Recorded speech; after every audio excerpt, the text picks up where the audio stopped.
salah satu produk-produk kerajinan Sumatera Barat yang modelnya sudah sangat lama beredar di pasaran dan sampai sekarang produknya masih tetap eksis dan para pengrajinnya masih tetap memproduksi dan bahkan masih berkembang terus kerajinan yang berciri khaskan Minangkabau.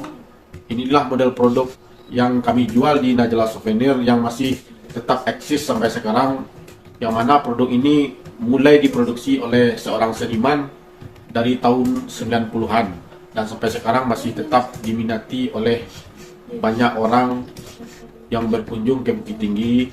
Salah satunya adalah produk kap lampu rangkiang. Inilah contoh produknya. Ini diukir tembus ya, diukir tembus.